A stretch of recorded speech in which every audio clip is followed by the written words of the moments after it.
Weihnachtsguetzli gibt es schon sehr lange und es ist nicht ganz klar, woher genau dieser Brauch stammt.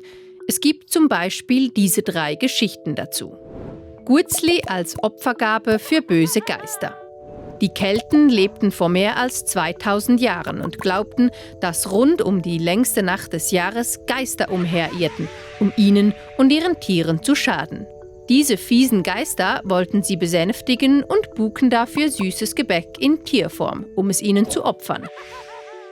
Das könnte eine Erklärung dafür sein, dass es auch heute noch viele Guetzli in Tierform gibt. Guetzli als Geschenk für arme Leute. Im Mittelalter waren Lebensmittel wie Zucker und Gewürze sehr teuer und die meisten Leute konnten sich diesen Luxus nicht leisten. Im Gegensatz zu den Mönchen in den reichen Klöstern.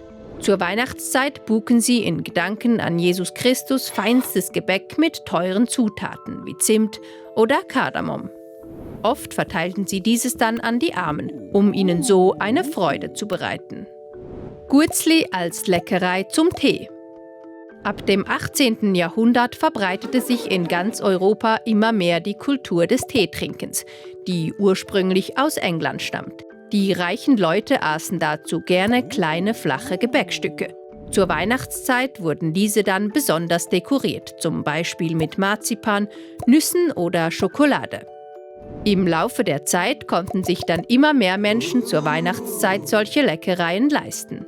Inzwischen gibt es oft schon ab September Weihnachtsgebäck aller Art im Laden zu kaufen.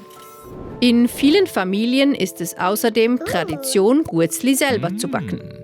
Und egal ob Mailänderli, Zimtsterne, Spitzbuben oder das Geheimrezept der Urgroßmutter. Alle haben ihre Favoriten. Übrigens, das Wort Guetzli kommt von Gurt. Warum? Na, das müssen wir, glaube ich, nicht erklären, oder? Ein Gurte.